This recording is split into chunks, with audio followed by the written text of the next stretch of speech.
provoquer ça. Alors, merci beaucoup, Louise, pour ta présentation.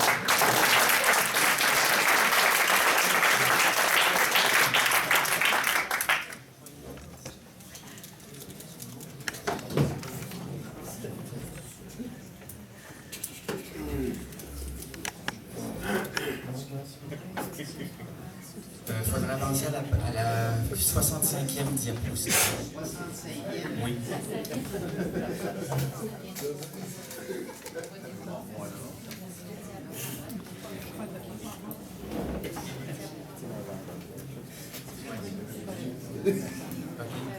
On peut avancer. Prochaine diapositive. Oui, on va reprendre. C'est un petit peu la suite de mon dernier exposé que j'avais fait à l'interrégional à Durham-Sud. C'est sûr que là, il y en a qui vont être déçus parce que je ne parlerai pas beaucoup du mémoire qu'on a déposé en commission parlementaire. J'ai eu très peu de temps pour préparer cet exposé-là. Donc, depuis 24 heures, c'est un assemblage de présentations que j'ai faites depuis les 3-4 derniers mois. On avance. Donc, lorsqu'on parle de fracturation hydraulique, on parle beaucoup aussi d'extension des fractures dans le sous-sol rocheux pour voir quelles seraient les distances séparatrices sécuritaires pour notre protection de l'eau potable, de nos nappes phréatiques. On avance. Fait qu'il y a eu un article qui a été publié en 2012 par un dénommé Davies, un Anglais, et puis il a fait des études dans différents gisements ici en Amérique du Nord, mais également à 3 ou 4 endroits ailleurs dans le monde, pour voir quelles étaient les distances de ces fractures-là. Il y a des fractures naturelles et il y a des fractures artificiellement provoquées par la fracturation hydraulique. Et puis ici, on peut voir les graphiques qui démontrent quelles sont les dimensions de ces fractures-là. Prochaine diapo. Ici, on a deux graphiques où on peut voir qu'en ce qui concerne les fracturations artificielles, elles sont beaucoup plus courtes. Ici, c'est de l'ordre de 50 mètres par rapport aux fracturations naturelles qui peuvent aller jusqu'à 1 km. Rappelons que le règlement sur l'eau a une distance de sécurité, si on peut dire, de l'ordre de 400 mètres. C'est ce qu'on voit ici. Donc, selon le gouvernement, eux, ils se disent qu'avec 400 mètres, on est tout à fait sécuritaire. Ils disent que plus de 99% des fractures qui sont en deçà de ce 400 mètres. Prochaine diapo.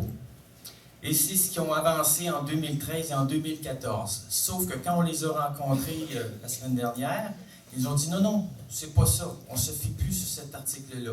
Ils disent maintenant que quand tu te rapproches de la surface, les tenseurs de contrainte des roches, la géomécanique des roches est telle que les fracturations, au lieu d'être dans le sens vertical, sont plutôt dans le sens horizontal, à cause des tenseurs des contraintes. Donc, c'est leur nouvelle théorie, il y a une bonne part de vérité, je dois l'admettre, mais ils font fi de beaucoup d'éléments, comme par exemple le fait que les études qui ont été présentées jusqu'à maintenant, c'est pas sur l'ensemble de tous les bassins rocheux, de tous les massifs rocheux sur la planète, peu s'en faut. On continue. Donc, par exemple, il faut imaginer que les techniques s'améliorent. Les techniques de microsismique, comme on dit, là, à chaque année ou à chaque 2 ans, il y a des nouveaux packages qui permettent d'aller plus finement détecter les déplacements rocheux. Et là, on peut s'apercevoir que pour certains déplacements, on a ici là, des fractures qui empruntent le réseau naturel de fractures jusqu'à 1 km là, ça c'est une branche horizontale d'un puits. Donc, on peut voir que la nouvelle microsismique permet d'aller un peu plus loin. Évidemment, quand tu mesures avec une meilleure sensibilité, eh bien, les plus petits déplacements, tu peux les voir. Donc, on peut faire une espèce d'imagerie, on va dire on a 800 mètres, mais une autre technique ou une autre compagnie peut arriver, mais c'est pas 800 mètres, c'est 1000 mètres que vous avez. C'est juste pour vous signaler cet état de fait-là. On continue. Et c'est ce qui a amené le même auteur en 2013, une année plus tard, à dire que la distance sécuritaire serait plutôt de l'ordre de 1000 mètres. On continue. Et il y a des Allemands qui ont fait des modélisations en tenant compte d'une certaine perméabilité des différentes couches rocheuses. Et eux, ils arrivent à une distance de 1100 mètres. Je fournis les références sont là, vous pourrez voir les articles si vous voulez. On continue. Et tout dernièrement, au mois de juillet 2015, il y a eu un article par des auteurs américains qui ont regardé toutes les fracturations aux États-Unis depuis, je crois que c'était les 3 dernières années. Puis à la prochaine diapo, on va voir à quelle profondeur se situent ces fracturations-là. Donc, on peut le voir que toutes les fracturations, il y en a qui se situent jusqu'à 4000 mètres environ, là. Et puis, il y en a une certaine proportion qui sont à faible profondeur. Donc, on peut voir que quelques pourcentages, on peut dire que à peu près 3-4% des fractures sont en deçà de ce que le Québec recommande, le 400 mètres qu'on voit ici. En fait, je l'ai mis à 600 mètres parce que c'est 600 mètres de la surface ou 400 mètres sous l'aquifère. Donc, ici, on a déjà eu des fracturations au Québec qui ne respectent pas le règlement sur l'eau qu'on juge très peu sévère.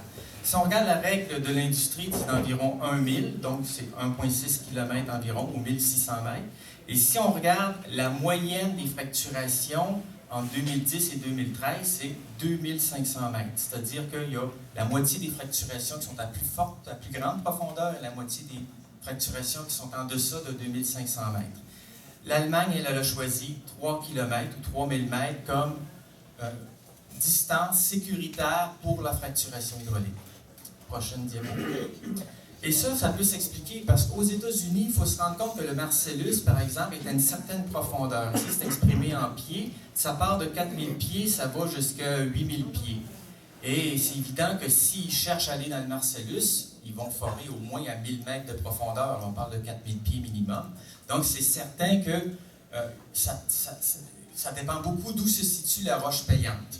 Dans le cas de l'Utica, il y en a qui affleurent à la surface au Québec et il y en a jusqu'à 8000 pieds, là, ou même un peu plus, 9000 pieds de profondeur ou autour de 2 km. On poursuit. Ça, c'est une carte qui montre justement les régions où l'Utica est en profondeur. C'est la rive nord, entre Québec et Montréal. On a, là, ici, ça affleure pratiquement à la surface. Et au fur et à mesure qu'on se dirige vers le sud, vers le sud-est, on peut voir qu'il est de plus en plus profond. Donc ici, on a un peu plus d'1 km et ici, on a un peu plus de 2 km. Prochaine diapo. Ça, c'est une carte de la compagnie Molopo.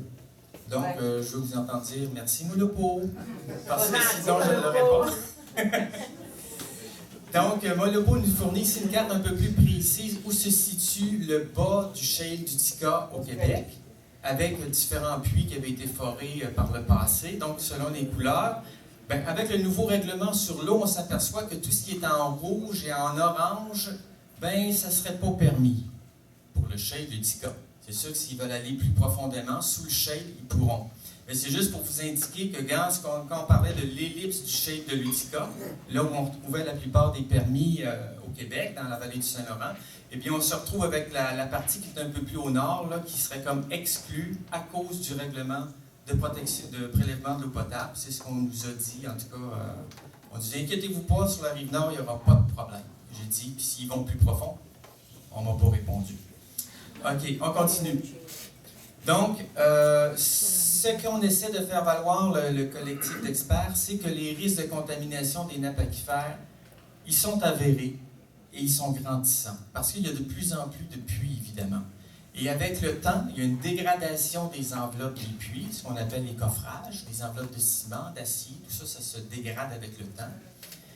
Et il y a aussi le fait qu'il y a de plus en plus d'étapes de fracturation. Avant, on avait des fracturations avec des faibles volumes d'eau injectée. Là, c'est à plus fort volume. Et on s'est aperçu que plus ils mettent de l'eau, plus, évidemment, ça affecte la constitution du puits même. Donc, c'est sûr qu'on peut s'attendre à ce que dans les années qui vont venir, ces puits-là vont se dégrader plus rapidement que des puits qui auront été moins, je pourrais dire, stimulés mécaniquement. Au Québec, on s'aperçoit que les données hydrogéologiques sont lacunaires. Les roches cibles sont parfois à faible profondeur, je vous l'ai montré dans l'autre diapo. Et le shale de Lorraine, qui est au-dessus du shale d'Utica, il est très fracturé parce qu'il est très ancien. Et ce n'est pas la meilleure barrière pour, justement, être certain que le 400 mètres soit sécuritaire. Prochaine diapo. Donc, pour nous, les normes de distance du règlement sur l'eau ne permettent pas de protéger adéquatement l'eau et l'environnement en général. Et la lutte au changement climatique ne peut être compatible avec le développement de nouvelles infrastructures permettant l'extraction, le transport du charbon, etc. C'est notre mission à nous, mais j'aime ça la relever des fois devant le gouvernement. Merci. On continue.